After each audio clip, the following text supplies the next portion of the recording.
Hello बच्चों, कैसे हो? बढ़िया। आप बढ़िया तो मैं भी बढ़िया। तो देखो बच्चों, आज हमें क्या पढ़ाई करनी है। आज हमें पढ़ना है पादपों में समन्वयन, या आप इसे इंग्लिश में कह सकते हो कोऑर्डिनेशन इन प्लांट्स। और ये बहुत इंपॉर्टेंट टॉपिक है एग्जाम के लिए, इसलिए सब बच्चे बिल्कुल ध्यान से समझेंगे। ठीक है। तो सबसे पहले मैं आपको एक बात बता देता हूँ इस टॉपिक को स्टार्ट करने से पहले। आपको एक बात पता होनी चाहिए कि आप यदि क्लास 10th में हो या फिर क्लास 11th में हो या 12th में हो। क्लास 10th में आपको साइंस पढ़नी है और क्लास 11th और 12th में आपको केमिस्ट्री पढ़नी है। तो आपको एक बात ध्यान रखनी है कि पढ़ाई करनी है तो ढंग से करनी है, नहीं तो करनी नहीं। आपको प्लेलिस्ट के अनुसार पढ़ना है। यदि आप पूरे सिलेबस को अपना कंप्लीट करना चाहते हो, क्लास 10th की साइंस को, क्लास 11th और 12th की केमिस्ट्री को, तो आपको सबसे अच्छा तरीका है कि चैनल के होम पेज पर जाना चाहिए। और जो हमारे चैनल का होम पेज है, होम पेज पे आपको, जब आप होम पेज पे जैसे ही एंट्री करोगे तो आपको सबसे ऊपर एक वीडियो दिखाई देगी, how to study with KMD Saharanpur. और यदि आप उस वीडियो के ऊपर क्लिक करोगे तो आपको सारे रास्ते समझ में आ जाएंगे कि आपको किस तरीके से अपना सिलेबस पूरा करना है।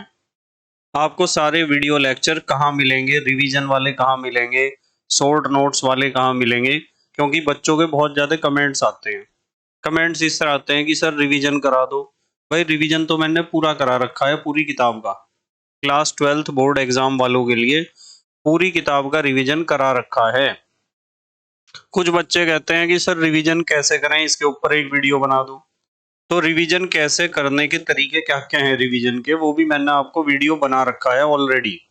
जो चीज आप अपने दिमाग में सोचते हो ना, उसके ऊपर वीडियो मैंने पहले ही बना रखा है। ठीक है। आप कुछ बच्चे कहते हैं कि सर हमें अपनी राइटिंग कैसे सुधारनी चाहिए, इसके ऊपर वीडियो बना दो।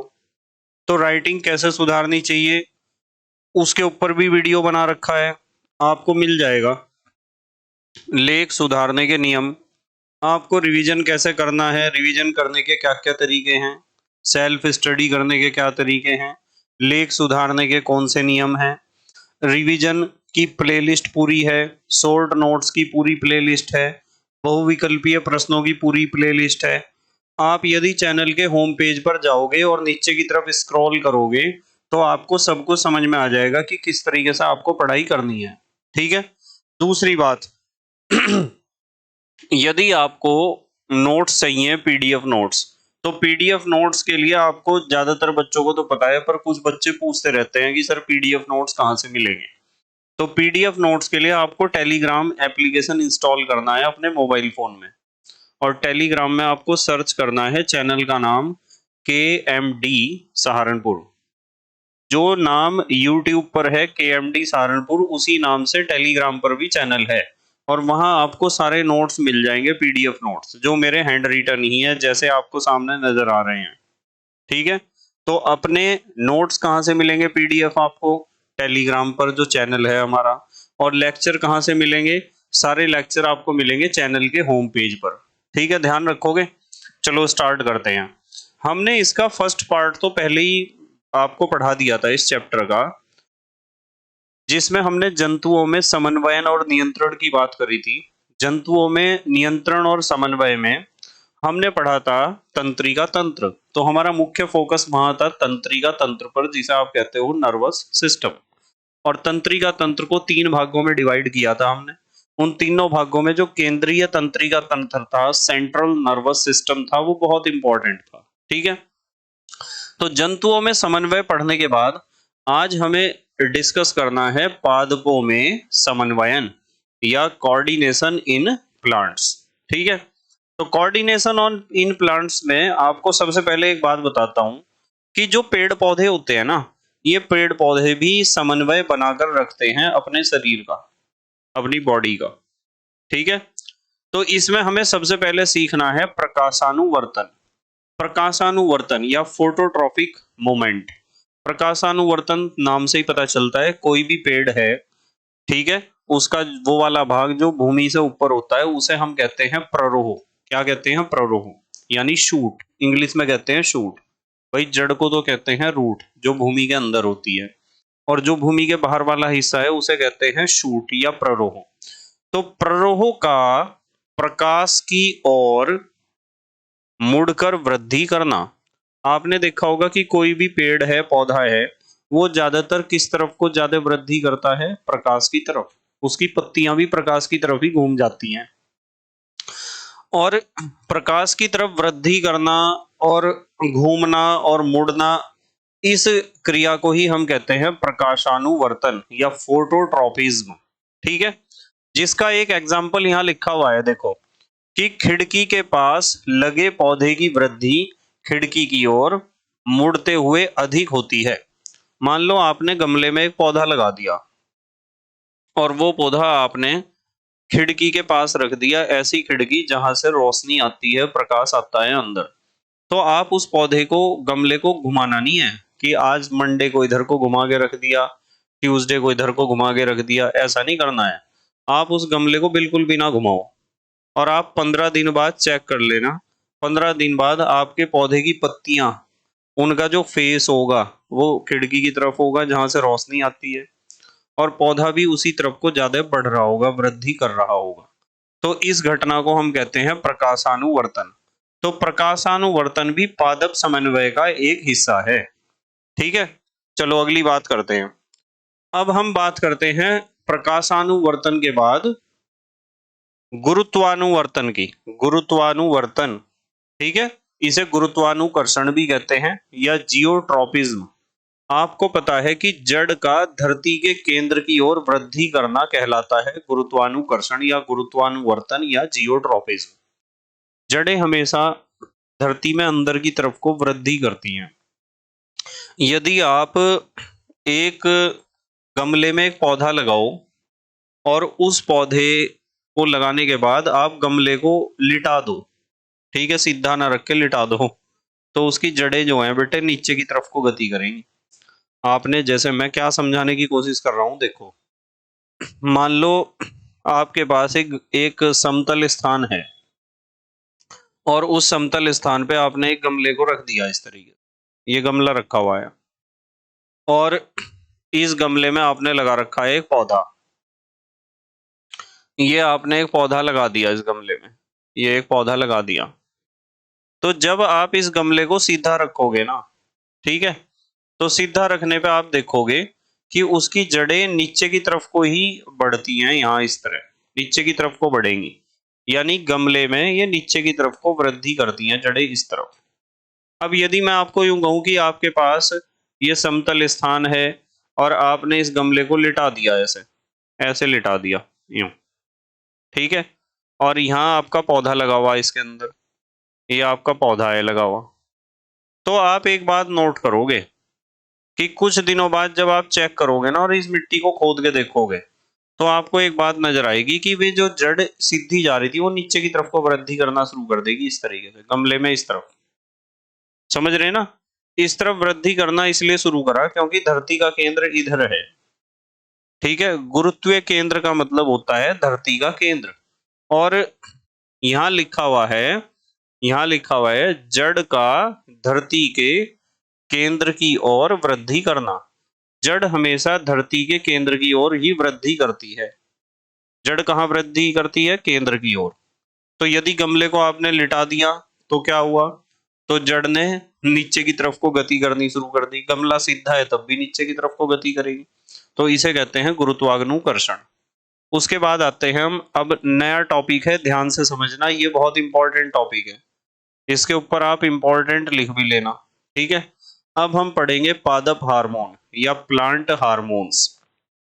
पादप हार्मोन क्या होते हैं? ये कुछ बुक्स में लिखा हुआ है हार्मोन, ठीक है, आप हार्मोन कहो या हार्मोन कहो एक ही बात है, तो उच्चारण का फर्क है और कुछ नहीं है। पादप हार्मोन क्या होते हैं?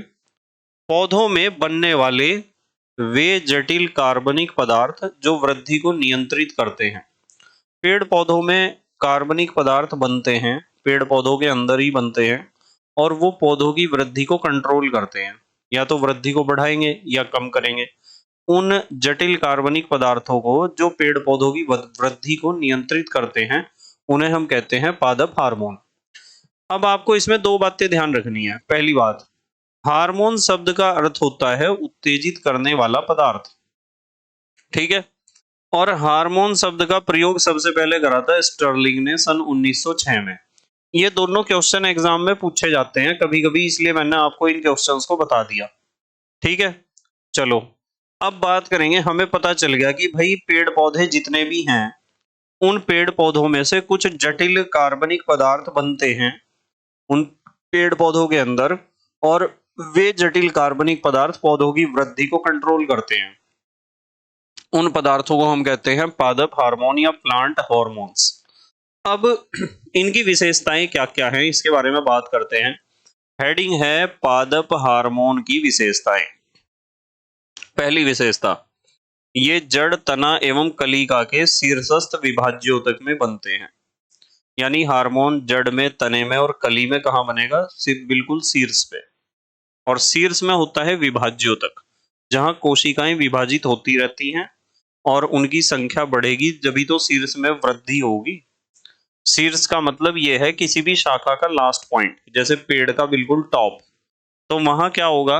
वहां नई नई पत्तियां निकलती हैं, आपको पता है, नई नई कलिकाएं निकलती हैं, क्योंकि वहां कोशिका विभाजन की क्रिया लगातार चलती रहती है। और कोशिका विभाजन की क्रिया चलने से क्या होता है? कोशिकाओं की संख्या बढ़ती रहती है। बढ़ने से पौधा लंबाई में बढ़ता है या उसकी शाखा लंबाई में बढ़ती है। तो ये जड़, तना एवं कलिका के शीर्षस्थ विभाज्योतक में बनते हैं। यहाँ बच्चे कंफ्यूज होते हैं इस शब्द को लेकर कि सर ये विभाज्योतक का क्या मतलब है। विभाज्यो का मतलब विभाजित होने वाला, और ऊतक का मतलब कोशिकाओं का समूह। आपको पता है ना ऊतक किसे कहते हैं? ऊतक का मतलब ऐसी कोशिकाओं का समूह जो रचना और कार्य में समान हो, ठीक है। दूसरी विशेषता हार्मोन की, फ्लोएम द्वारा पूरे पौधे में फैलाए जाते हैं। जो हार्मोन है वो बन भले ही कहीं रहा हो, पर पूरे पौधे में फैल जाएगा, किसके द्वारा? फ्लोएम द्वारा। फ्लोएम और जाइलम दोनों मैंने आपको पढ़ा रखे हैं। नंबर 3, ये एक प्रकार की नलियां होती है ना फ्लोएम, इन्हें पौधों से निकाला जा सकता है।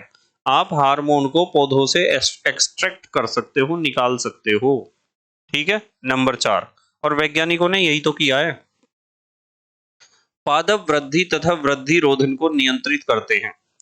मतलब इन हार्मोन्स का काम है प्लांट्स की ग्रोथ को कंट्रोल करना, और ग्रोथ को यदि रोकना हो तो उसे कंट्रोल करना। ये भी काम करते हैं। दो तरह के होते हैं हार्मोन, आगे पढ़ाऊंगा मैं अभी। नंबर 5, सामान्य से कम या अधिक मात्रा में होने पर इनका प्रभाव उल्टा हो जाता है। भाई कोई भी हार्मोन है, उसका एक पर्टिकुलर काम है, एक निश्चित काम है उसका। यदि वो हार्मोन आवश्यकता से अधिक निकलेगा या आवश्यकता से कम निकलेगा, तो उसका जो भी काम है उसका जस्ट उल्टा करेगा वो काम। ये चीज ध्यान रखना। आगे हम पढ़ेंगे कैसे। नंबर 6, कार्बनिक प्रकृति के होते हैं। ये सब कार्बनिक हैं। कार्बनिक तो केमिस्ट्री में मैंने आपको पढ़ा रखा है, जिसमें कार्बन और हाइड्रोजन दोनों उपस्थित हों।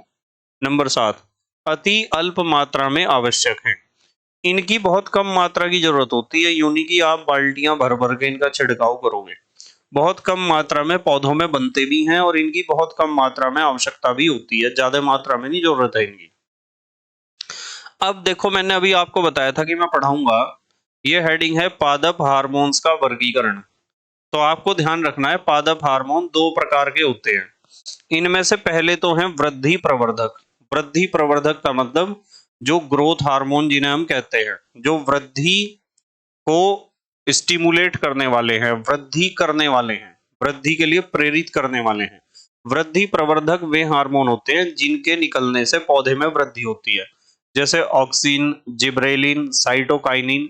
ये तीनों तरह के हार्मोन वृद्धि प्रवर्धक हैं, यानी ग्रोथ को स्टिमुलेट करने वाले हैं। दूसरे होते हैं वृद्धि निरोधक, यानी वृद्धि को, ग्रोथ को रोकने वाले, जैसे एब्सिसिक अम्ल और एथिलीन। ये दोनों हार्मोन ऐसे हैं जो पौधों की वृद्धि को क्या करते हैं? रोकते हैं। ध्यान रखोगे।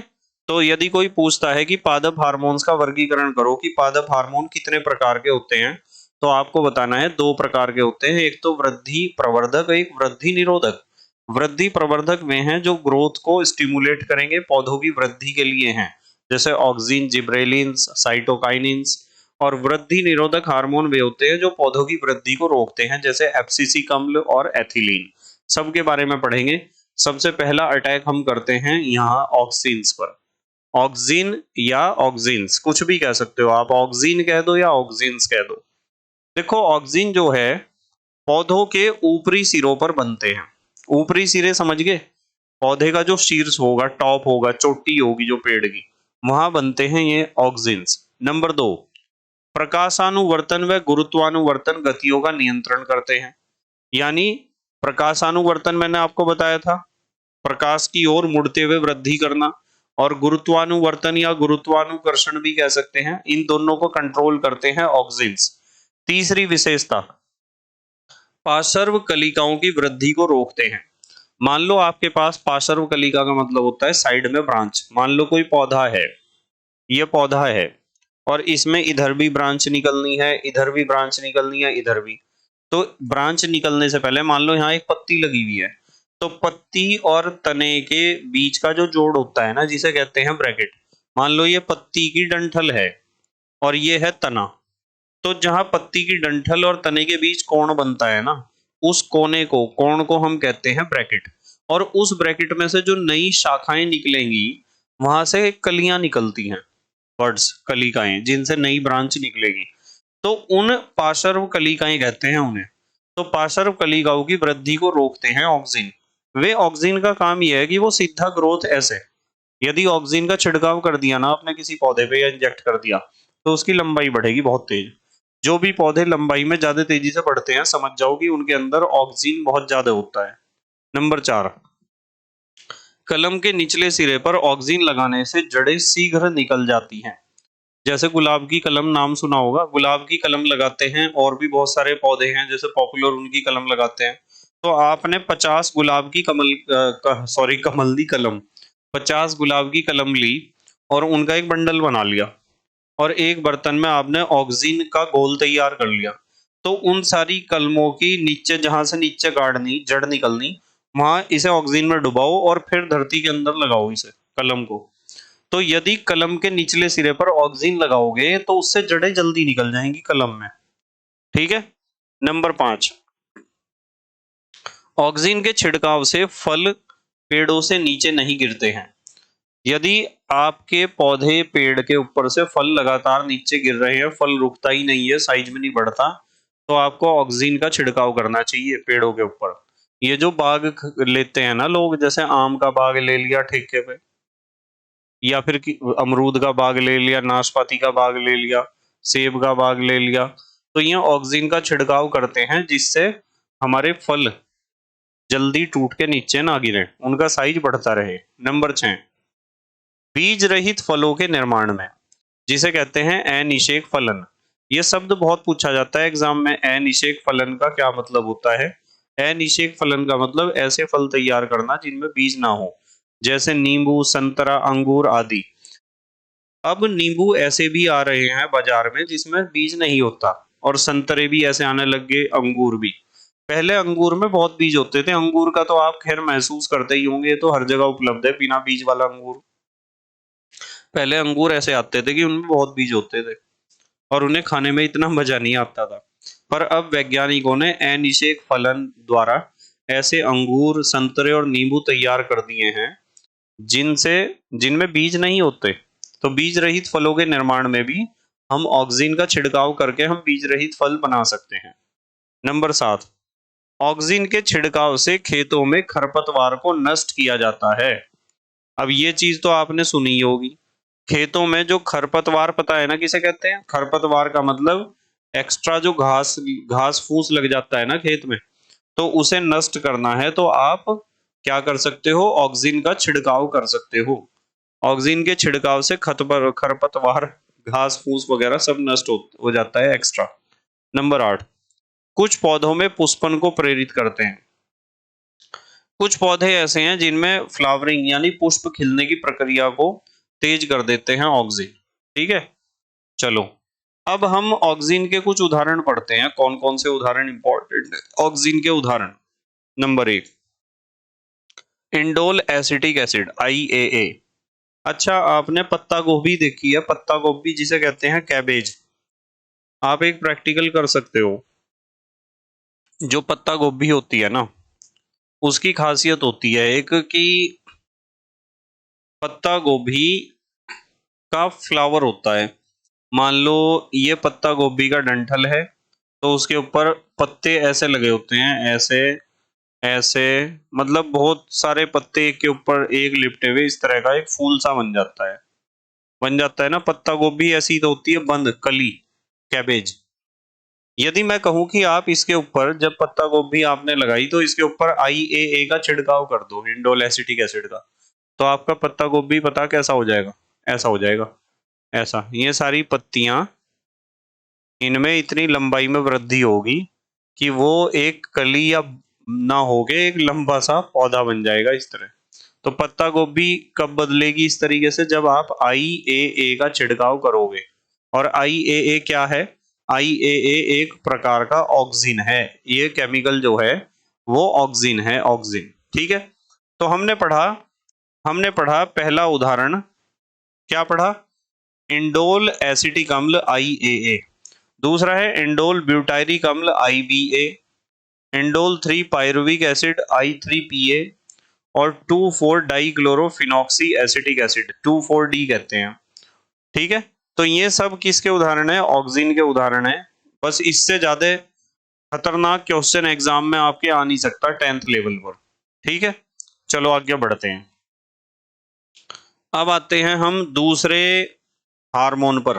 पहला हार्मोन हमने पढ़ा ऑक्सिन। दूसरा हार्मोन भी इंपॉर्टेंट है, जिब्रेलिन, इंग्लिश में भी जिब्रेलिन कहते हैं। इसमें क्या क्या बातें ध्यान रखनी है? नंबर एक, पौधों के ऊपरी सिरों व भ्रूण में बनता है, ऑक्सिन भी वहीं बन रहा था। नंबर दो, पौधों की लंबाई में वृद्धि होती है। यदि आप इसका छिड़काव करोगे जिब्रेलिन का, तो लंबाई में वृद्धि होगी जैसे ऑक्सिन के छिड़काव से होती है। नंबर तीन, पुष्पन की क्रिया समय से पूर्व की जा सकती है। यदि किसी भी पौधे में या किसी भी फसल में फ्लावरिंग होती है, मान लो बसंत के मौसम में होती है फ्लावरिंग, या अक्टूबर नवंबर में होती है, और आपको फूल चाहिए पहले ही, समय से पहले, तो आप जिब्रेलिन का छिड़काव कर सकते हो। जिब्रेलिन के छिड़काव से क्या होगा कि आपके जो फ्लावर्स हैं वे समय से पहले ही प्राप्त हो जाएंगे, फ्लावरिंग प्रोसेस जल्दी शुरू हो जाएगी। तो पुष्पन की क्रिया समय से पूर्व की जा सकती है। नंबर चार, बीज रहित फल प्राप्त किए जा सकते हैं, जिसे कहा था आपने अनिषेक फलन।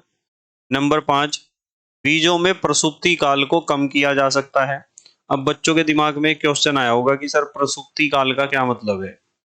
जब बीज तैयार होते हैं ना, जब भी बीज तैयार होंगे, जिब्रेलिन की बात कर रहे हैं हम, तो बीज जब भी तैयार होते हैं, जैसे ही आपने फसल काट ली अपनी, जैसे गेहूं की फसल आपने काट ली और आपने गेहूं के सारे बीज दाने निकाल लिए, तो उन दानों को तुरंत बोने से आपकी दोबारा फसल प्राप्त नहीं होगी। हर एक फसल के जो बीज होते हैं ना, उन्हें रेस्ट चाहिए होता है, आराम। हर एक फसल के बीज को आराम चाहिए। और जैसे मान लो किसी को 15 दिन का रेस्ट चाहिए, किसी को 1 महीने का रेस्ट चाहिए, तो जितने समय बीज तैयार होने के बाद जितने समय तक वो रेस्ट स्टेज में रहता है, यानी सोया हुआ रहता है, प्रसुप्ति काल उसे कहते हैं। और प्रसुप्ति काल में यदि आपने बीज को बो दिया ना, तो वो अंकुरित नहीं होगा, ये बात पक्की है बिल्कुल। तो वैज्ञानिकों ने एक तरीका सोचा बहुत अच्छा, जिब्रेलिन का छिड़काव कर दो बीजों के ऊपर। ठीक है। और जब जिब्रेलिन का छिड़काव हम करेंगे तो उससे क्या होगा? पांचवा पॉइंट देखो क्या होगा, बीजों में प्रसुप्ति काल को कम किया जा सकता है, यानी बीज जल्दी जाग जाएंगे और फिर अंकुरित हो जाएंगे। नंबर 6, इसके प्रयोग से मटर, सेम, टमाटर, लेट्यूस की पत्तियां अधिक चौड़ी हो जाती हैं। यदि आप जिब्रेलिन का छिड़काव करोगे तो मटर की पत्तियां बहुत चौड़ी हो जाएंगी, सेम की भी, टमाटर की, लेट्यूस की भी। ठीक है। लेट्यूस जो है एक तरह का सलाद होता है। चलो अगली बात करते हैं, ये हो गया जिब्रेलिन। यदि जिब्रेलिन का क्वेश्चन आता है तो मैंने 6 पॉइंट लिखवाए, 6 में से आपने 4 भी लिख दिए तो आपको नंबर मिल जाएंगे पूरे। अब आ जाओ आप नंबर 3 पर। तीसरा हमें हार्मोन पढ़ना है, साइटोकाइनिन। क्या है? साइटोकाइनिन। तो सबसे पहली बात ध्यान रखनी है, सर्वप्रथम यीस्ट से प्राप्त किया गया था। साइटोकाइनिन वैज्ञानिकों ने बनाया था यीस्ट से, जिसे आप कहते हो यीस्ट एक प्रकार का कवक होता है। केमिस्ट्री में मैंने पढ़ाया था आपको, और क्लास 11th और 12th में भी पढ़ाऊंगा दोबारा केमिस्ट्री में। नंबर 2, उदाहरण आप इसका ध्यान रख सकते हो, काइनेटिन और जिएटिन, ये दोनों साइटोकाइनिन के ही उदाहरण है, दोनों केमिकल, दोनों रासायनिक पदार्थ। नंबर 3, कोशिका विभाजन की गति को तेज करता है। भाई जितना तेजी से कोशिका विभाजन होगा, पौधे की वृद्धि भी उतनी तेजी से ही होगी। नंबर 4, पौधों के अंगों के निर्माण को नियंत्रित करता है।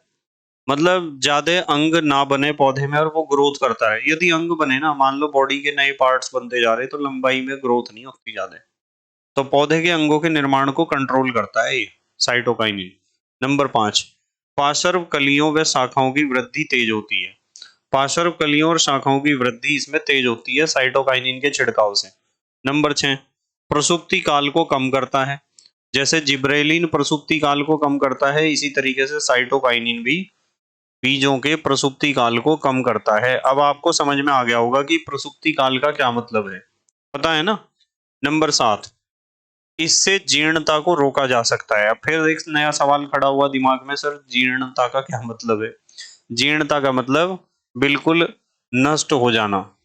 मान लो आपने एक पौधे को उगाया या अंकुरित हुआ पौधा, और देख रहे कि धीरे धीरे उसका हरा रंग खत्म होना शुरू हो गया, यानी उसका क्लोरोफिल समाप्त होना शुरू हो गया। फिर वो खत्म होते होते सूख गया, मुरझाया था पहले, फिर उसका हरा रंग खत्म होना शुरू हुआ था, फिर वो सूख गया था बिल्कुल। तो ऐसी स्थिति में पौधे का धीरे धीरे नष्ट होना कहलाता है जीर्णता। क्या कहलाता है? जीर्णता। नंबर 8, साइटोकाइनिन व ऑक्सिन के अनुपात को बदलकर जड़ या तना या दोनों को विकसित किया जा सकता है। यदि आप साइटोकाइनिन और ऑक्सिन के अनुपात में कुछ बदलाव करो, तो एक अनुपात ऐसा मिलेगा जिससे जड़ बहुत तेजी से बढ़ेगी, एक अनुपात आपको ऐसा मिलेगा जिससे तना बहुत तेजी से बढ़ेगा, और कोई अनुपात आपको ऐसा भी मिलेगा जिसमें जड़ और तना दोनों बहुत तेजी से बढ़ेंगे। साइटोकाइनिन और ऑक्सिन के अनुपात को इस तरीके से आप बदल सकते हो। अब आते हैं नंबर 4 पर, चौथा प्लांट हार्मोन। इसका नाम है एब्सिसिक अम्ल या एब्सिसिक एसिड, इंग्लिश में भी कहते हैं। इसमें आपको क्या क्या बातें ध्यान रखनी है? पहली बात, ये वृद्धि निरोधक हार्मोन है। एग्जाम में क्वेश्चन आता है कि भाई जिब्रेलिन, ऑक्सिन, साइटोकाइनिन ये कैसे हार्मोन है? ये हैं वृद्धि प्रवर्धक, यानी ग्रोथ कराने वाले हार्मोन। और एब्सिसिक अम्ल और इसका भाई है एक एथिलीन, पढ़ेंगे उसे, एथिलीन को। ये दोनों है वृद्धि निरोधक, यानी वृद्धि को रोकने वाले, पौधे की वृद्धि को रोकने वाले। देखो यहाँ लिखा हुआ है वृद्धि निरोधक हार्मोन है, पहली बात। नंबर 2, कपास की कलियों से अलग किया गया था सबसे पहले। नंबर 3, कोशिका विभाजन को रोकता है। भाई कोशिका विभाजन को तो रोकेगा ही, क्योंकि वृद्धि से होने नहीं देनी। यदि कोशिका विभाजन होता रहा तो कोशिकाओं की संख्या बढ़ेगी, और कोशिकाओं की संख्या यदि बढ़ी तो उससे क्या होगा? उससे तो वृद्धि होगी ज्यादा। नंबर 4, इसके घोल के छिड़काव से पौधे नष्ट होकर गिर जाते हैं।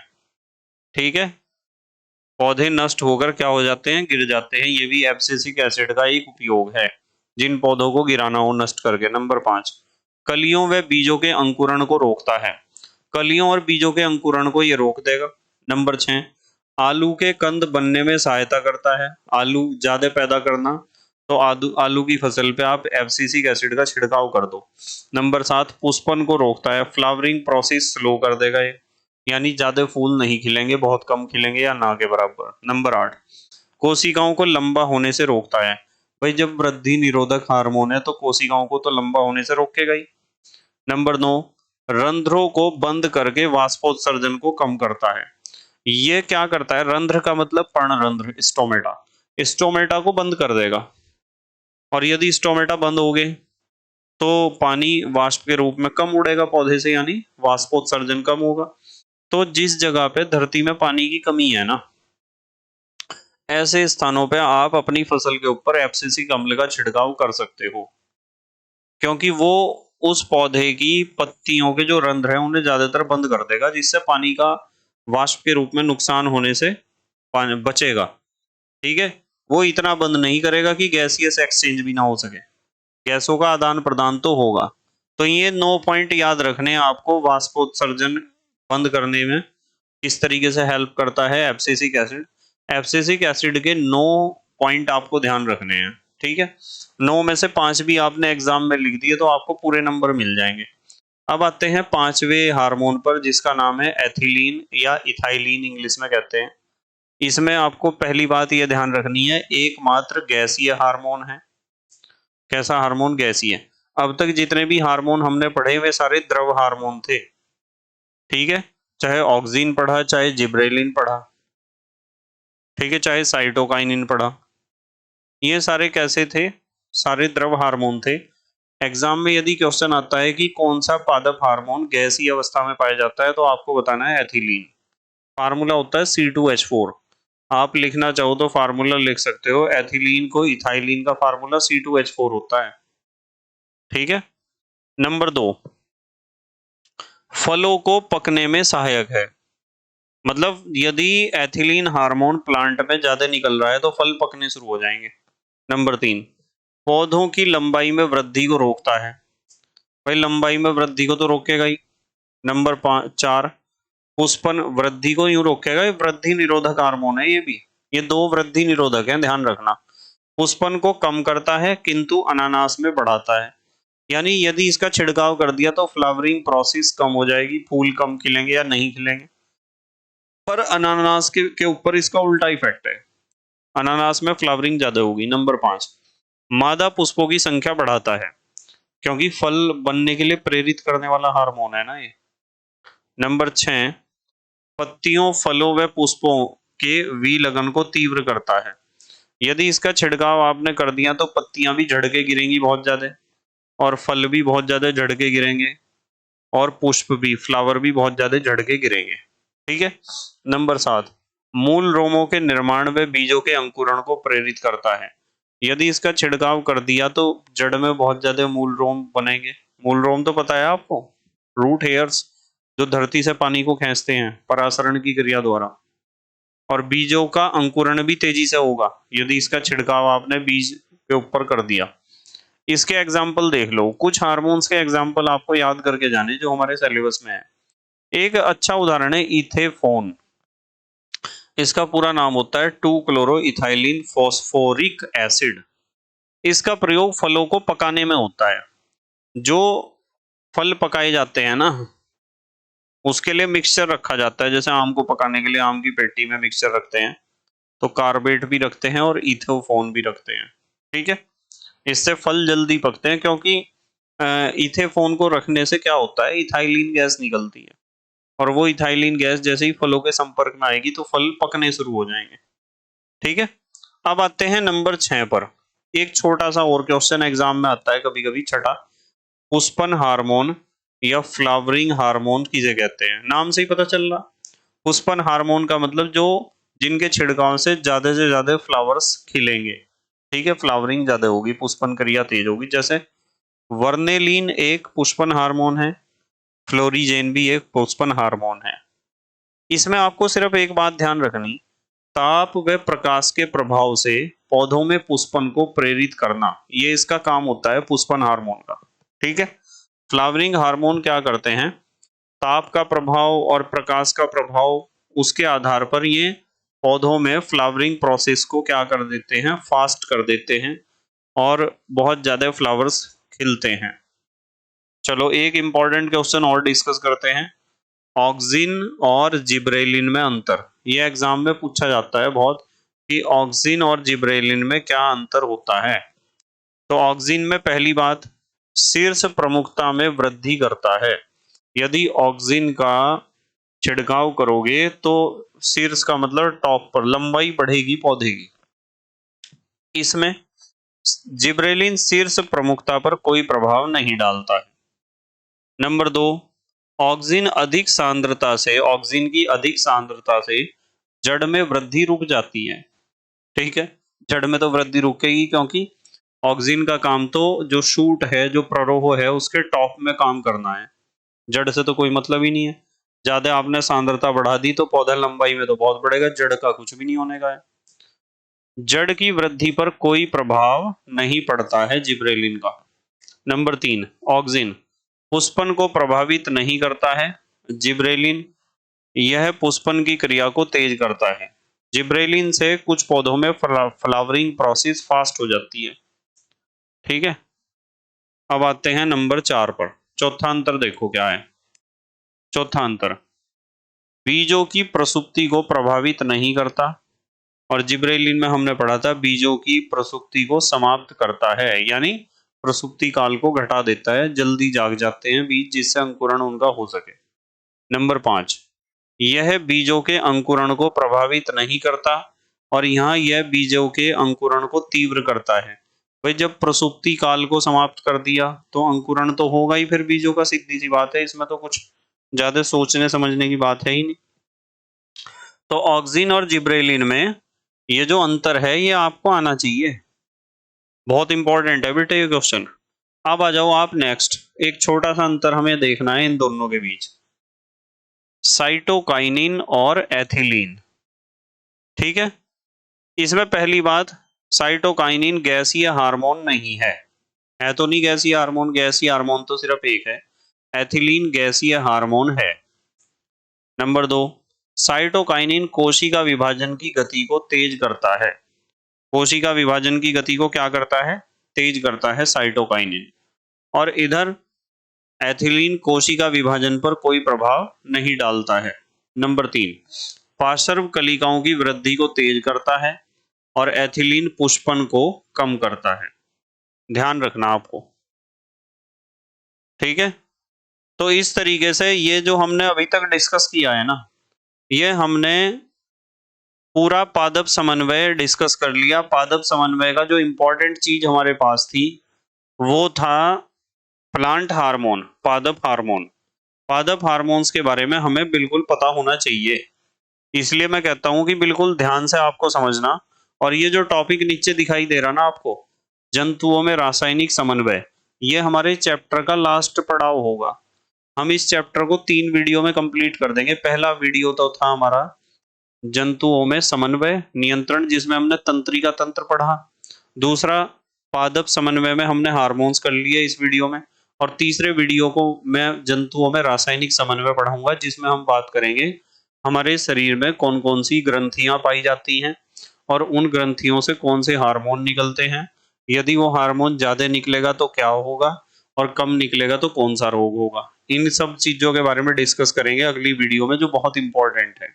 ठीक है, बस मेहनत और ईमानदारी से पढ़ाई करते रहो और अपने हैंड रिटन नोट्स बनाते रहो, और हमेशा प्लेलिस्ट को फॉलो करना चाहिए यदि वास्तविकता में आपको अपना सिलेबस कंप्लीट करना है। देखो एक बात की गारंटी तो मैं दे सकता हूँ, यदि आपने प्लेलिस्ट को फॉलो कर लिया, चैनल के होम पेज से जाके आप पढ़ रहे, तो आपको किसी भी कोचिंग या ट्यूशन की जरूरत नहीं पड़ेगी। बिल्कुल आपके कोचिंग या ट्यूशन में आपके सर जितना पढ़ाते हैं ना, उससे आपको प्लस ही मिलेगा यहाँ।